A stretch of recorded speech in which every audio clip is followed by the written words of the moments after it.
Welcome to this, not only to our Facebook Live, it's also will eventually become a podcast. You know, there's so many things going on in the world today, and it's so fast-paced, it's just hard to keep up with all the critical stories that people need to be aware of. We talk about the persecution of Christians in different areas around the world. And what we want to do is with philosopher and constitutional law expert Bruce Fein is bring into focus what is really going on in the country of Nigeria. What we're about to share with you that's going on in the country of Nigeria, where almost 50 million people could lose their lives, is just going to blow you away. And Nigeria, believe it or not, Nigeria has become the most dangerous place for Christians in the world. And you're asking, what did he just say? Yes. Nigeria has become the most dangerous place for Christians in the world. Bruce Fein, who was there recently, who spent time there, has come back with a startling report. This is his first interview, and we're breaking news here. Bruce, tell us what you saw and what is actually going on. Because when we think of Nigeria, we think of Boko Haram and the kidnapping of children, but it's much more deep and much more pervasive than what we know. And not only that, but just in terms of the numbers. For example, when I was there recently, even before my arrival, in the northern Nigerian states, and you've got to remember 12 of those states have Sharia laws enshrined as their legal code. It's just not advisory, it is the legal code, you know, cut off hands and stoning women and that kind of thing. But in these 12 northern states, there was a youth group. It gave a quit order to 11 million Biafrans who reside and have businesses there, saying, if you don't leave your home and business by October 1, we will destroy you. And the government did nothing. These are Fulani, radical Islamics who made the threat. As we're sitting here today, that October 1st date hangs like a sword of Damocles over 11 million Christian Biafrans. That's twice who perished in the Holocaust. Moreover, in the southeast, where the Biafrans predominate numerically, the Fulani are killing children in churches. Just in the last 48 hours, they've begun an assault. It's called Operation Python Dance, where the Fulani soldiers are coming in. They're taking youths. I could put pictures if you had them sent to me. They've shot them. They're lying down dead in the water in industrial scale.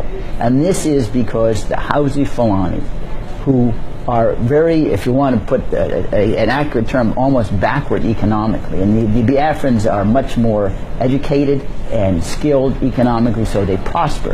And they reside in much of the oil area of Nigeria. And the Fulani, who are radical Islamists, youths who have very little, you know, economically, they're preying on their Christian brethren.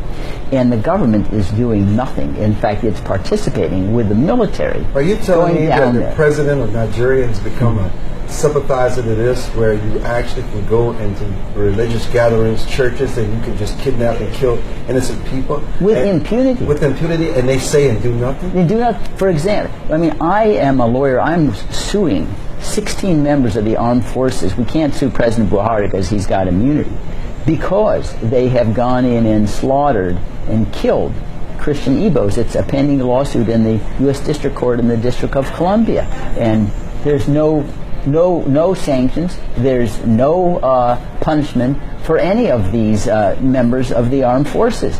Boko Haram is tiny compared. You're talking about hundreds. We're talking about millions here. Forget about the government. Why is there not an outcry from the people in the community? Why is there not an outcry from people who care, who know some of these children and these families? And why no outcry from the media? Why are we just hearing about this for the first time? Well, part of it, I think, Armstrong, is that lots of groups are not sophisticated with regard to the media. And, you know, the media responds to attention-getting efforts. And when you have basically a boycott, and I guarantee if you're a reporter, you're not going into Enugu, that's the capital basically of Biafra, because it's difficult to get there, and so they don't cover it. And in part, too, I think President Buhari has done a good snow job. He came here about a year ago during the Obama administration. He spoke at the Peace Institute of all places while he's conducting war against his own people. And it's, and you're right, the idea is, well, he's fighting Boko Haram, so we'll kind of squint at all the other things that he's doing. We sell him arms, and from time to time, Nigeria has oil. We have to keep them like Saudi Arabia in our good graces to get the oil flowing, and it's a total marginalization of a whole staggering number of people simply because it doesn't follow into the real politique of the time. How many people have died? Well, tens of thousands, and it's hard to keep the numbers there. I mean, if you just look at the row on row of these youths, bloodied, dead. You actually saw? No, they're the pictures. I just got them in the last 48 hours, where I'm being sent these pictures on Facebook and on Twitter, and some of it is video. Where's the United Nations? Yeah, that is a good question. Where it's like Rwanda all over again, right? This is genocide. Yeah, it is. Because the definition of genocide is attempting to exterminate in whole or in substantial part because of your religion or ethnicity. And this is both. It's their Christian religion, their ethnicity is Igbos. They want to destroy them, plunder all of their property. And you'd figure, well, where is the United Nations? Where's the High Commissioner on Refugees and on Human Rights? Right now, he is, at least he's deploring Burma's expulsion of and I don't want to exonerate them, of Muslims into Bangladesh, and this is on a scale that makes Bangladesh Muslims in a tea party. But you're making President Buhari of Nigeria, you're describing someone who is as if worse than ISIS. Because he does it under auspices of his leadership as a head of state. Yeah. I mean, and what he's inflicting on putting the people of his country is nothing like we've seen anywhere. Yeah, well, that is exactly right. It's really good. I don't know whether I'm a little bit older than you. Maybe I don't look at the effort, the Biafran War in 1967 to 70. 2 million Biafrans died in that war, and it was provoked by similar kinds of sense of persecution and marginalization of the Igbos, in part because Nigeria really should have never been a country that tried to combine Yoruba and Hausa Fulani and Igbos under a single roof. It just didn't make any sense. And what you end up with is the majority oppresses the minority, and especially since historically the Hausa Fulani dominated the military, they had the guns, and so they just shot and dominated by force and violence and threats and intimidation. But how do we stop, for our listeners, how do we stop the genocide? What needs to happen to stop what's going on in Nigeria and bring it to the world attention? Well, what I have suggested and encouraging members of Congress, we need to get an international arms embargo on Nigeria. We need to have the UN Security Council designate particular people that should be investigated for the crime of genocide to be tried before the International Criminal Court, which has been done in other cases. We need to get these people who are complicit in the genocide listed. There's a recent law passed in the waning months of the Obama administration. It's called the Global Magnitsky Human Rights Accountability Act, where the president can designate people who are implicated in gross violations of human rights for a denial of visas, and their assets are frozen. There's a stigma attached.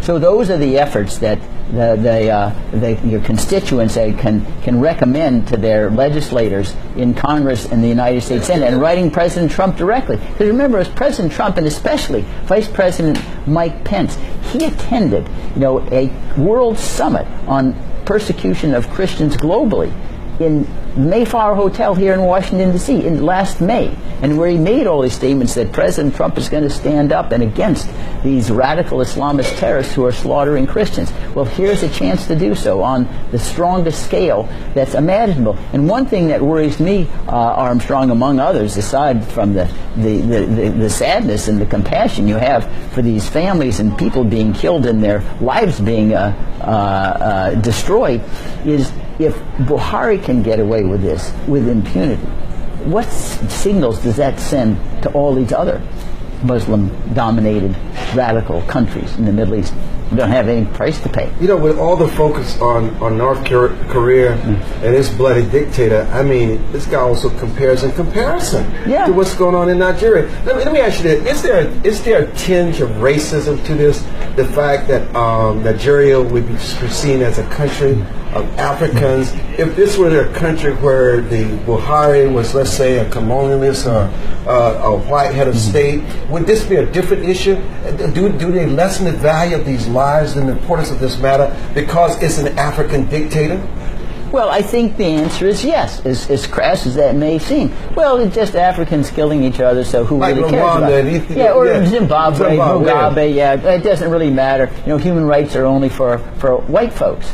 And I think that is a commentary on the whole, you know, the racism is still a very, very prominent element and influencer in international affairs. Because otherwise, in terms of the scale of what's going on there, see, this is not a tiny 50 million.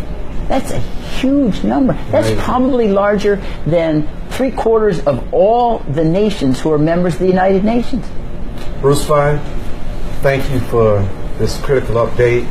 I'm Armstrong Williams, constitutional lawyer. Bruce Fein. We'll be hearing more about this as in the future, and I'm sure this has become your obsession. You want to make sure that the world knows about this before another child has to die. It gets on the agenda. Absolutely, Armstrong. It's critical. I'm Armstrong Williams. Thank you for joining us.